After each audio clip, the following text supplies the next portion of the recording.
Fala pessoal, tudo bem?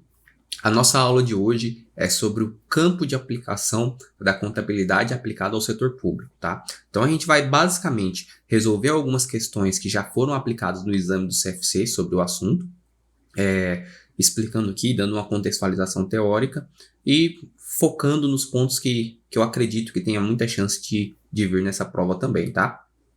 Então vamos lá para a resolução das questões. Então, antes de mais nada, eu peço, se possível, né, que vocês me sigam lá no Instagram, tanto eu quanto o professor Diego Ramos. Nós estamos com um projeto de sempre estar postando vídeos um pouco mais curtos sobre alguns aspectos da contabilidade, resolvendo questões, tudo para tentar ajudar vocês aí de forma gratuita a conseguir esse objetivo, que é a aprovação no exame de suficiência. Não deixe também de se inscrever aqui no nosso canal no YouTube, tá? CFC Simplificado.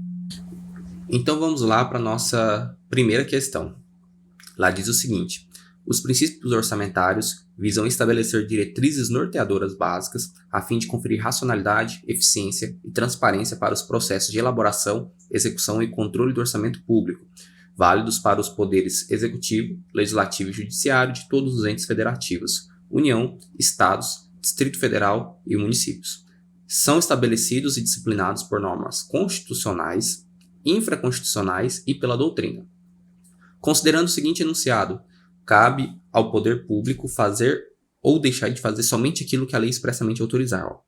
Fazer ou deixar de fazer somente aquilo que a lei expressamente autorizar. Ou seja, subordina-se aos ditames da lei.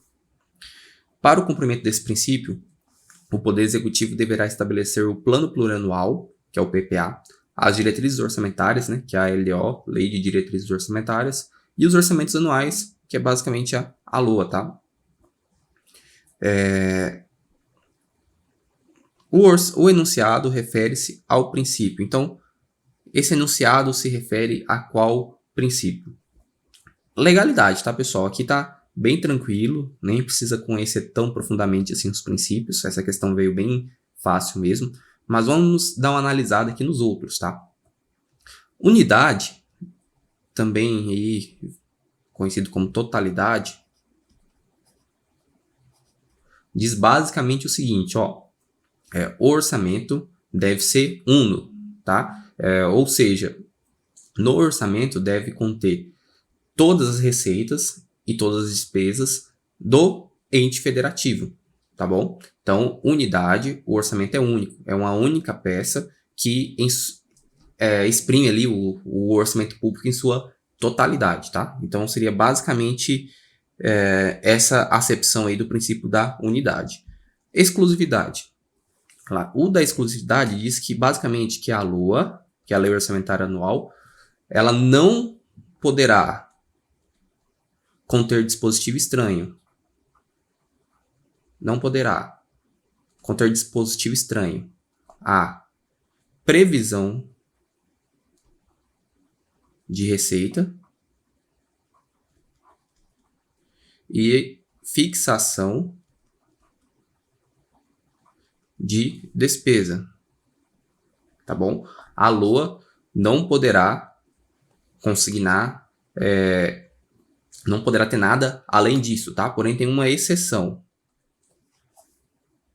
O que seria essa exceção, tá? A LOA, embora ela não pode conter dispositivo estranho à previsão de receita e fixação de despesa, ela pode ter expressamente autorização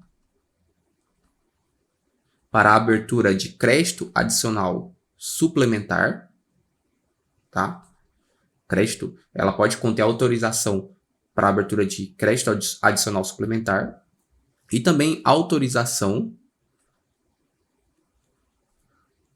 para realizar a operação de crédito. Realizar operação de crédito. Inclusive por aro, que é a antecipação da receita orçamentária. Se esses termos não são termos tão familiares para vocês, tá? Eu posso posteriormente gravar uma aula porque aqui já parte mais para a questão de administração financeira orçamentária do que propriamente contabilidade pública. Mas a gente pode posteriormente fazer uma aula para que vocês se familiarizem com esses termos, tá? Mas resumindo, o princípio da exclusividade diz que a LOA não poderá conter dispositivo estranho à previsão de receita e fixação de despesa, exceto autorização para abertura de crédito adicional suplementar e autorização para realização de operação de crédito, inclusive por aro, que é a antecipação da receita orçamentária, tá? Basicamente é isso que diz o princípio da exclusividade. E o princípio da universalidade diz o seguinte, ó, na LOA deve conter todas as receitas e todas as despesas, tá? Então, todas as receitas e todas as despesas do ente devem estar dentro da LOA. Ele é diferente do da unidade, porque o da unidade tem mais a acepção de uma peça única. E o da universalidade, além de ser uma peça única, deve conter todas as receitas e todas as despesas do ente, tá? Então, existem outros princípios também, tá, gente? Mas aqui o foco é a gente revisar, tá? Eu estou partindo do pressuposto que em algum momento vocês já estudaram isso durante a graduação ou na sua preparação para o exame, e eu estou vindo aqui com algumas questões para a gente revisar o que vocês já sabem, tá? Se vocês quiserem uma aula exclusiva aí, relacionada à AFO, a princípios orçamentários, deixe o comentário aqui nesse vídeo que a gente vai providenciar, tá bom? Próxima questão.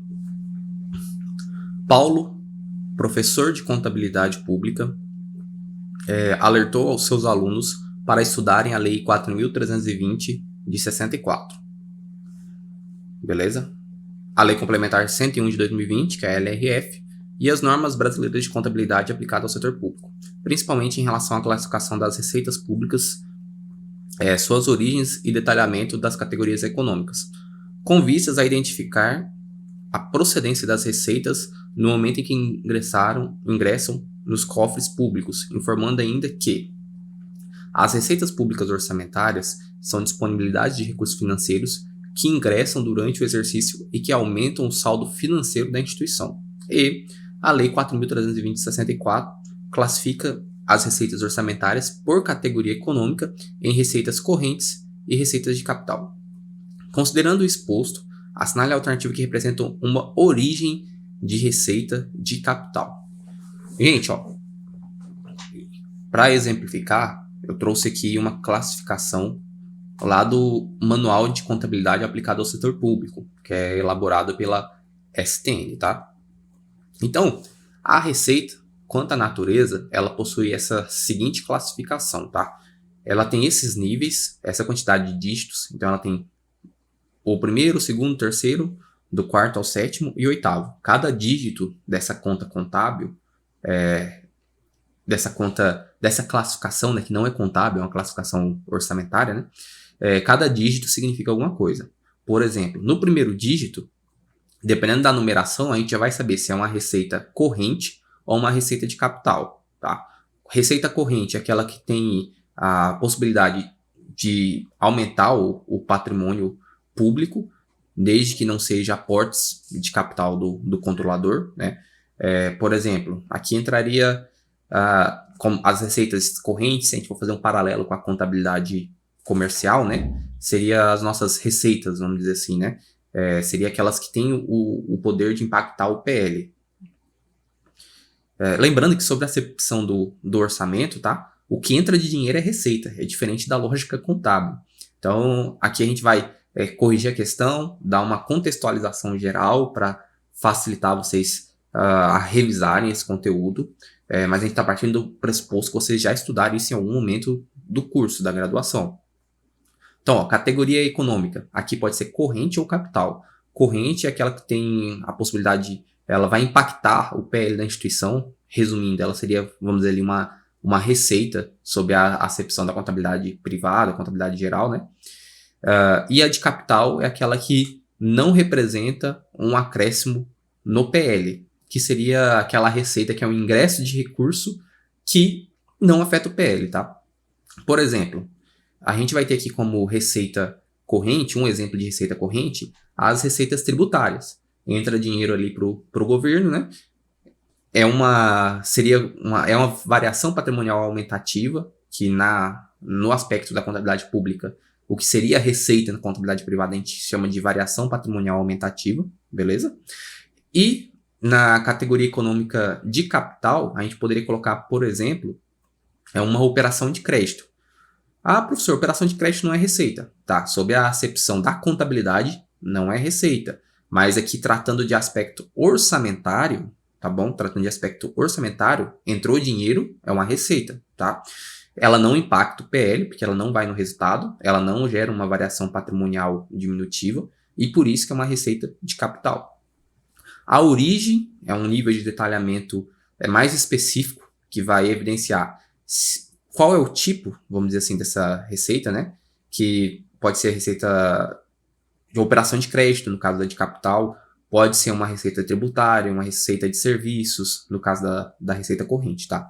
E os demais itens aqui, pessoal, do terceiro ao oitavo, é um nível de detalhamento bem grande, que tem lá no plano de contas aplicado ao setor público, né, que é o PCASP, que geralmente as bancas não entram tanto em detalhe, com ressalva aqui da espécie, às vezes em concurso, o pessoal cobra ainda algumas coisas, tá? Mas vocês precisam saber basicamente de cor a primeira e a segunda. Então, só exemplificando, nós temos aqui receitas correntes, tá? Elas podem ser correntes normais e as intra-orçamentárias, tá? Toda vez que tiver essa conta contábil que a gente viu aqui em cima, contábil não, com essa conta orçamentária, né? Que a gente viu aqui em cima, o primeiro dígito começar com 1, significa que é uma receita corrente. A receita corrente, ela tem as seguintes origens. Aqui são as origens, tá?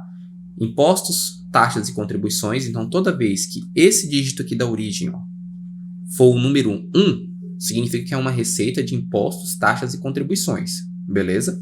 Impostos, taxas e contribuições. Contribuições de melhoria. O 2 são só contribuições normais, tá? 3, receita agropecuária. 3 patrimonial, 4 agropecuária, 5 industrial, 6 serviços, 7 transferências correntes e 9 outras receitas correntes. Tem um macetezinho aqui para a gente tentar decorar, tá? Por exemplo, impostos, taxas e contribuições de melhoria são tributos. Então aqui a gente escreve o início, ó, tribu, beleza? Tributa. Então aqui a gente vai utilizar uma técnica aí, juntando o início de cada uma das classificações. É algo que já está bem batido aí no mundo dos concursos, tá? Todo mundo usa. Então, tributa. Aqui a gente vai utilizar o com de contribuições. Com. Aqui a gente vai usar o P unicamente. Aqui estaremos utilizando o A no agropecuária. Aqui o INS. Aliás,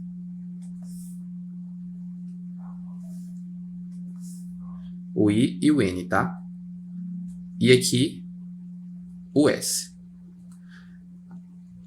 Aqui a gente vai usar o trans de transferência.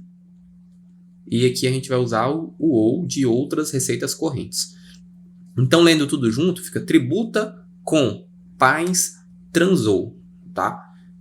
Pode parecer meio besta, mas isso aqui ajuda pra caramba na memorização. Então, tributa com pais transou, beleza? Aí você sabe, tributa. Tributária é a primeira, depois a segunda, com de contribuições, o P de patrimonial, o A de agropecuária, o IN de industrial, o S de serviço, o trans de transferências correntes e o OU de outras receitas correntes, tá? Tributa com pais transou. Beleza. Além dessas receitas correntes, a gente tem também as de capital, tá? A gente tem as de capital normais, vamos dizer assim, e as intra-orçamentárias. Nas de capital, a gente tem algumas origens, menos origens do que na corrente, tá? Nós temos as operações de crédito, alienações de bens, amortização de empréstimos, transferências de capital e outras receitas de capital. Aqui, ó, a gente vai utilizar o opera, tá bom? O opera. Aqui o ali. E aqui amor. e aqui é a mesma coisa, o trans e aqui o ou. Então o macete aqui é opera ali amor trans ou, tá? Opera ali amor trans ou. Parece bobo, né? Mas isso aqui é maceteado já no mundo dos concursos e dá resultado, tá? Vocês vão conseguir decorar. E o interessante é decorar exatamente nessa ordem, porque isso influencia na classificação aqui, ó. Opera é o código que começa com código 1, ali, né, que é a alienação 2, amortização 3, transferência de capital 4 e o outros vai direto para o 9. E aí vocês decoram assim também na receita corrente, tá? Vai de 1 a 7 e o que seria o oitavo pula direto pro código 9, tá? Geralmente, pessoal, algumas questões perguntam esse código também. Você precisa conhecer esse código para responder de forma correta. Então, só retornando aqui. O que o examinador quer no final das contas? Considerando o exposto acima, assinale a alternativa que representa uma origem de receita de capital. Então, ó, segundo código lá, que é o da origem, qual que é a receita de capital? A alienação de bens, ó, já é o nosso gabarito, tá? A alienação. Vamos só voltar aqui, ó. Análise de capital. Alienação de bens. Aqui, ó. A receita de capital. Então, é o nosso gabarito. As outras, ó. Serviços. Tá lá dentro do tributa com pais transou. É corrente, beleza? Tá lá no S, lá do tributa com pais. Receita patrimonial. Também é corrente, tá? É o P, lá do tributa com pais. Impostos, taxas e contribuições também é corrente, beleza? Então, nós temos aqui como origem da receita de capital apenas a alienação de bens. Então, tentem decorar dessa forma. Tributa com pais transou para receita corrente e opera ali amor para de capital. Isso aí vai fazer com que vocês acertem uma boa quantidade de questões. A próxima questão diz o seguinte: as despesas do setor público podem ser classificadas como despesas de capital e despesas correntes. De acordo com a Lei 4.320, as dotações destinadas à aquisição de imóveis ou de bens de capital que estão em utilização devem ser classificadas como, então, ó, despesas destinadas à aquisição de bens imóveis ou de bens de capital que estão em utilização. Beleza? Então, ó, vamos lá primeiro. Eu fiz um pequeno esquema aqui mostrando a classificação da despesa conforme previsto na Lei 4.320. Então, a despesa, assim como nós vimos anteriormente para a receita, as despesas podem ser classificadas em corrente e capital, tá? Seguindo a mesma lógica. Corrente é aquela que afeta a situação do patrimônio líquido, né? Se a gente for comparar com contabilidade privada, seria ali uma despesa normal, que vai na DRE, né? E as despesas de capital são aquelas que não afetam o PL, tá?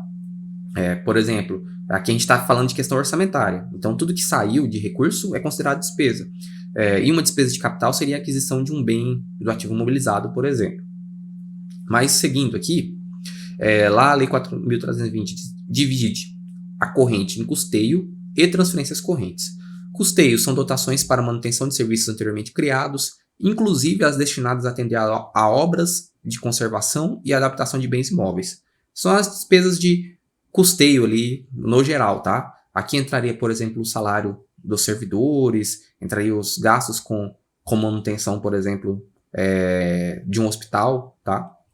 Transferências correntes, dotações para despesas às quais não corresponda contraprestação direta em bens ou serviços, inclusive para contribuições e subvenções destinadas a atender à manutenção de outras, eu biso aqui, outras entidades do setor público ou privado.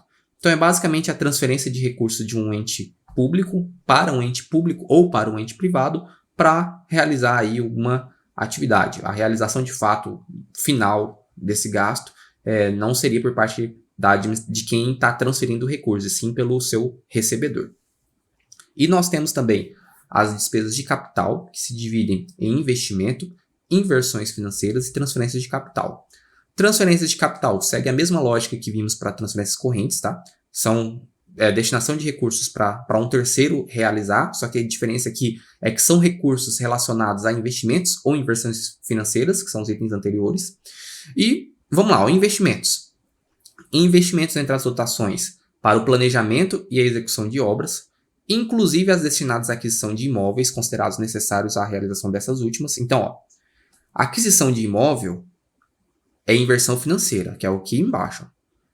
A aquisição de imóveis ou de bens de capital que já estejam em utilização, tá? É inversão financeira. Só que os gastos com o planejamento e a execução de obras, inclusive as destinadas à aquisição de imóveis considerados necessários à realização dessas últimas, entra como investimento.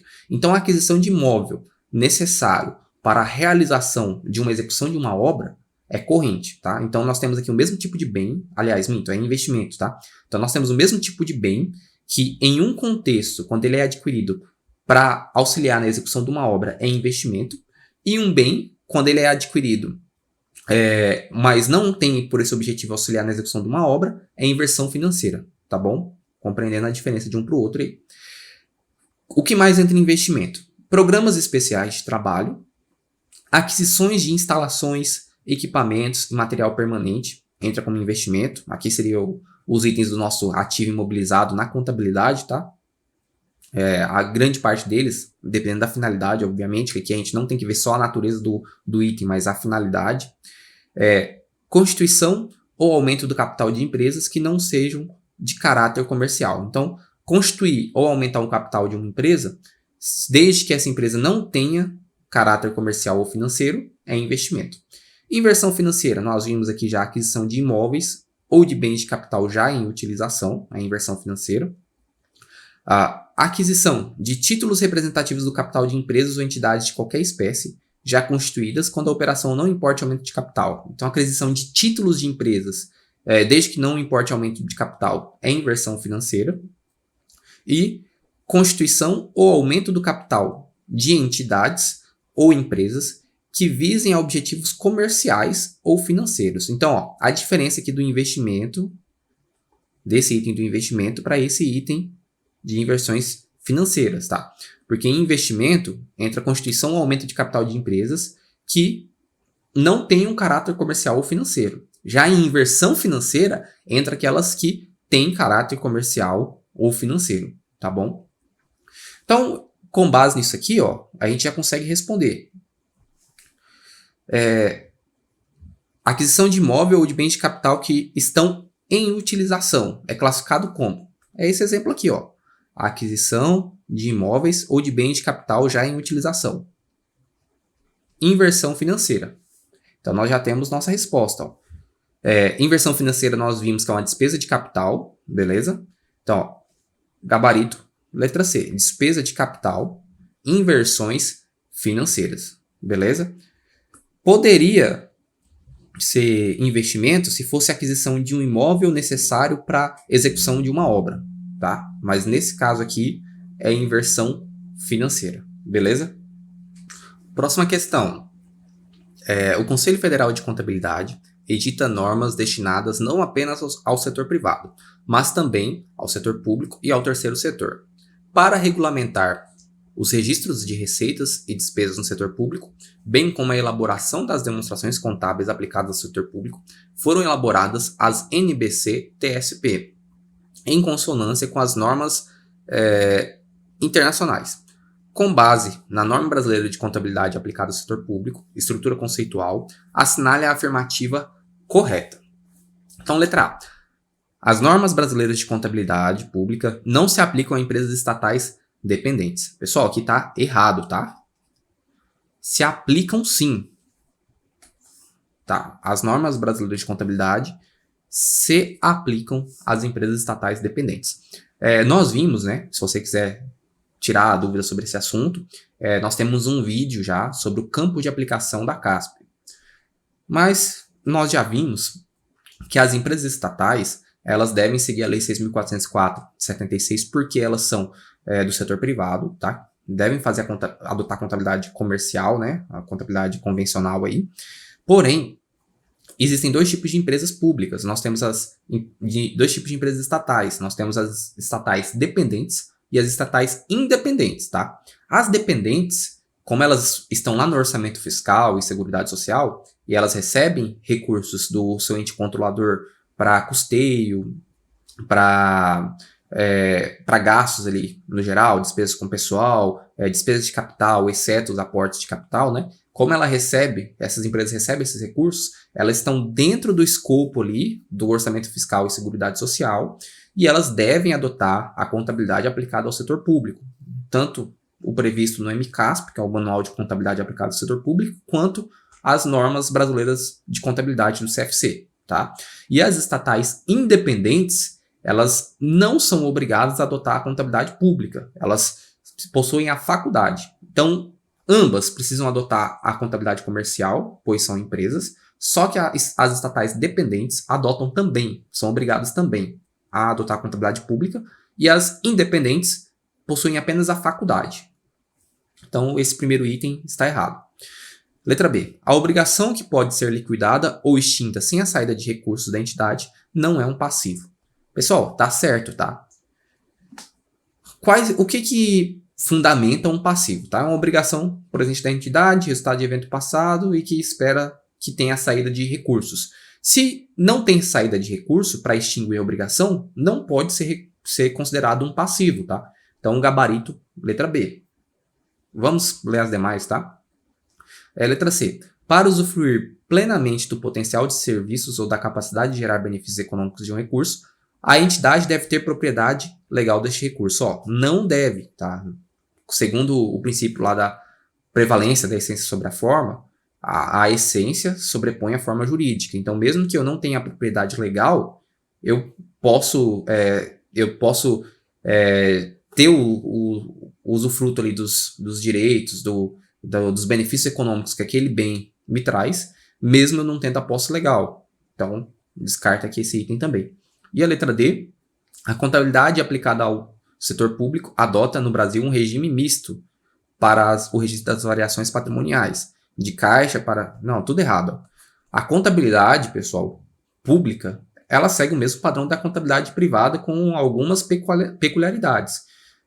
A gente não tem regime misto, tá? A gente tem regime de competência, beleza? A diferença é que no setor público, nós temos também a questão orçamentária, que é um controle que tem contas também para registrar tudo, mas é a parte, vamos dizer assim, da contabilidade, tá? São contas com pré-configurações feitas para o regime orçamentário, que aí nós precisamos estudar também. Mas na parte de contabilidade, do plano de contas aplicado ao setor público, regime de competência, beleza? Então, gabarito, letra B de bola. Próxima questão. João, ministrando treinamento para recém-impulsados no serviço público, busca despertar o interesse dos novos servidores para assuntos contábeis do órgão onde trabalharão. Para tanto, propõe o seguinte desafio. Considere: as variações patrimoniais aumentativas correspondem a aumentos na situação patrimonial líquida da entidade, não oriundos de contribuições dos proprietários. Beleza, correto conceito de VPA. As variações patrimoniais diminutivas correspondem a diminuições na situação patrimonial líquida da entidade, não oriundas de distribuições aos proprietários. Beleza, correto conceito de VPD. E as variações patrimoniais aumentativas e as variações patrimoniais diminutivas são transações que promovem alterações nos elementos patrimoniais da entidade do setor público e afetam o resultado. Beleza, até aqui tudo certo. Identifique a seguir um exemplo de reconhecimento de uma variação patrimonial aumentativa do setor público. Lembrando, no setor público nós não temos a figura ali explícita de receitas e despesas, tá? Então, só para a gente fazer um paralelo, tá? Na contabilidade comercial, nós temos receitas e despesas. E no setor público, o equivalente ali seria VPA e VPD. VPA, variação patrimonial aumentativa, VPD, variação patrimonial diminutiva. tá bom? Então, o que o examinador quer aqui é basicamente um exemplo de VPA, variação patrimonial aumentativa, que, se a gente fosse fazer um paralelo com a contabilidade comercial, seriam as receitas, tá? Quais transações dessas representam receitas? Então, ó, quando um órgão público tem o recebimento efetivo de doações e subvenções, ó, alguém chega e doa um determinado recurso. É uma receita, é uma VPA. Então, gabarito letra A. Vamos analisar as demais. Diminuição ou extinção do valor econômico de um ativo. Quando um ativo diminui, por exemplo, um ativo pode diminuir por meio de uma depreciação, tá? Onde eu debito lá a depreciação, que é no resultado, seria aqui uma VPD no setor público, e credito depreciação acumulada. Ó, essa depreciação acumulada é redutora do ativo não circulante, ela vai reduzir o valor do ativo. Então, quando eu tenho uma diminuição ou extinção do valor econômico de um ativo, nós temos uma VPD. Beleza? C. Surgimento de um passivo sem o correspondente ativo. Pessoal, aqui nós temos também uma VPD. Quando surge um passivo sem um ativo. Por exemplo, vamos colocar aqui a empresa vai apropriar o valor do salário, tá? O salário do mês. Eu debito salários lá no resultado, tá bom? E credito salários a pagar. Beleza? Aqui é uma VPD. É lá no resultado. E aqui é passivo circulante. Vejam só. Surgiu um passivo, não surgiu? Que é um salário a pagar. Surgiu um passivo sem um correspondente ativo. O correspondente aqui é uma VPD. Então, aqui nós temos uma VPD, beleza? Quando que surge um passivo? Vamos fazer aqui embaixo. Quando que pode surgir um passivo que tenha um ativo correspondente? Uma aquisição a prazo de estoques. Eu debito estoque e credito fornecedores. Fornecedor não é passivo? Fornecedores é passivo. Então, está surgindo um passivo com um ativo correspondente, que é o estoque. Tá bom? Nesse caso, a gente não tem nem uma VPA, nem uma VPD, porque não tem lançamento no resultado do período, tá? Eu estou utilizando o termo resultado fazendo uma analogia, tá? Mas no setor público não seria esse o termo mais correto, tá bom? Enfim, vocês acreditam que estão compreendendo aí o que eu estou querendo dizer. Então, eu tenho aqui o estoque, que eu comprei a prazo, eu tenho um passivo com um correspondente ativo. Então, aqui nós não temos nem VPA e nem VPD. Nós temos um fato permutativo, tá? E a letra D, quando deixar de existir o correspondente valor ativo por transferência de sua propriedade para terceiro. Um ativo deixou de existir porque eu transferi para um terceiro. Se eu transferir um ativo para um terceiro, é como se eu estivesse fazendo uma doação, né? Se eu estou fazendo uma doação, eu estou tirando um valor do meu ativo e eu tenho que reconhecer como despesa, tá? Eu tenho que reconhecer isso patrimonialmente. Então, isso aqui geraria, na verdade, uma VPD. Como a questão pede o que seria uma VPA, que é uma variação patrimonial aumentativa, o gabarito é a letra A, recebimento efetivo de doações e subvenções. Próxima questão. Na contabilidade aplicada ao setor público, no que diz respeito ao orçamento, tem-se a previsão e realização das receitas e a fixação e execução das despesas públicas. Nesse sentido, assinale a alternativa correta sobre as seguintes situações hipotéticas. Então, letra A. Em um orçamento público, onde a despesa fixada foi de 1.000 e a despesa realizada foi de 800, verifica-se um excesso de despesa. Antes de mais nada, tá? Lá na questão do orçamento, nós temos previsão de receita, tá? Então, vamos fazer aqui um esqueminha com receitas e despesas, tá bom? Aqui a gente está falando do aspecto orçamentário. Receitas e despesas. Nas receitas, a gente tem o aspecto ali da previsão, tá bom? E aqui é fixação. Então, no orçamento público, a lei orçamentária anual, ela prevê as receitas que eu vou arrecadar e ela fixa as despesas. Ou seja, essas despesas estão fixadas, serão realizadas, tá? Obviamente, isso não é necessariamente estanque, porque a previsão da receita a receita ela pode não seguir exatamente conforme foi previsto. Na verdade, isso é comum. Então, no decorrer do período, vai se fazendo alguns ajustes, tá? Mas no orçamento público, vocês precisam compreender que tem previsão de receita e fixação de despesa. Geralmente as bancas aí tentam fazer uma pegadinha, falar, tem fixação de receita e previsão de despesa. Isso é marca errado, tá? Porque é previsão de receita e fixação de despesa. Tranquilo. E aí a gente tem o previsto e a gente tem o realizado. Em ambos os casos aí. E agora a gente vai resolver a questão. A letra A. Em um orçamento público, onde a despesa fixada foi de 1.000. Então, a despesa fixada, vamos colocar aqui, ó, 1.000, tá bom? E a despesa realizada foi de 800.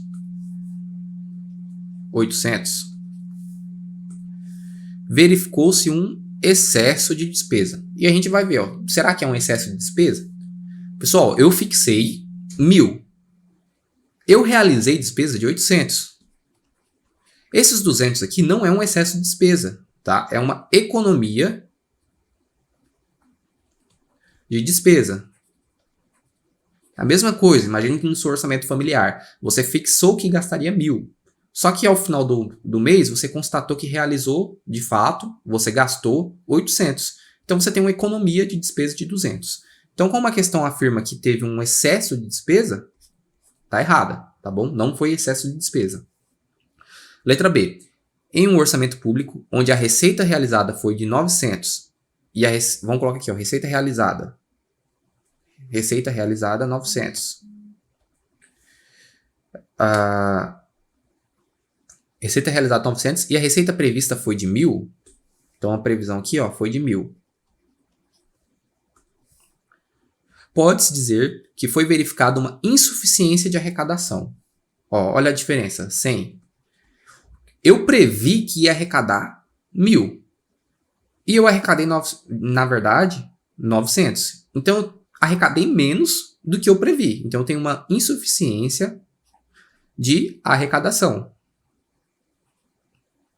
Tá bom? Insuficiência de arrecadação. É a mesma coisa. Imagine que vocês são autônomos e vocês preveem que esse mês vão ter um rendimento de R$1.000. Só que ao final do mês, vocês, conferindo lá, viu que de fato vocês tiveram um rendimento de 900. Então, ó, você teve uma insuficiência de arrecadação em relação ao que você previu. E aqui a questão fala justamente isso, insuficiência de arrecadação. Letra B é o nosso gabarito, tá? Vamos analisar aí a C e a D também. A C. Em um orçamento público em que a receita de capital realizada foi de 900 e a despesa de capital realizada foi de 1.300, receita de capital e despesa de capital. Houve um superávit de capital. Aqui, pessoal, eu vou só apagar para a gente conseguir entender melhor, tá? Dentro da receita prevista e da despesa, da receita prevista e realizada e da despesa fixada e realizada, nós temos aqui o que foi realizado, que é referente à receita corrente, e o que foi realizado é referente à receita de capital. E na despesa da mesma forma, a gente tem aqui o que foi realizado em despesa corrente e despesa de capital. O que está falando? Ó, em um orçamento público em que a receita de capital realizada foi de 900. Então, ó, receita de capital realizada, que é receita de capital realizada foi de 900.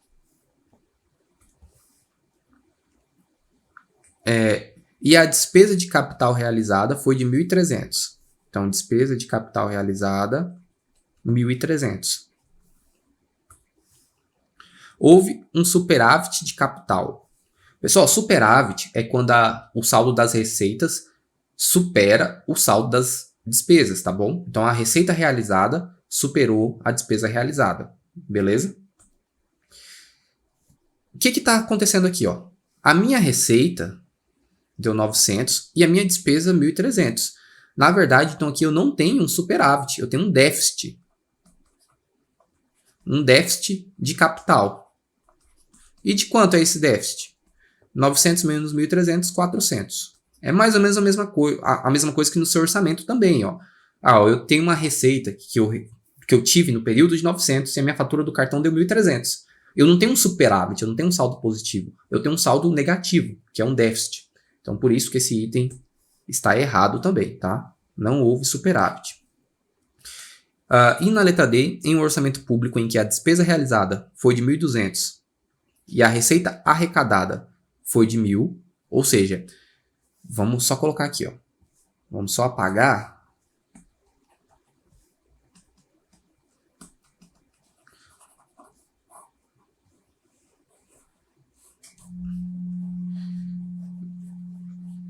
Então, só voltando aqui para a gente pegar os valores. Despesa realizada, 1.200. Então, despesa realizada, 1.200.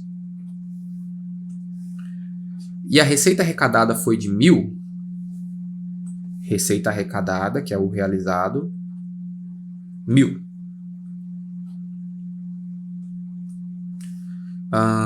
Pode dizer que houve superávit orçamentário.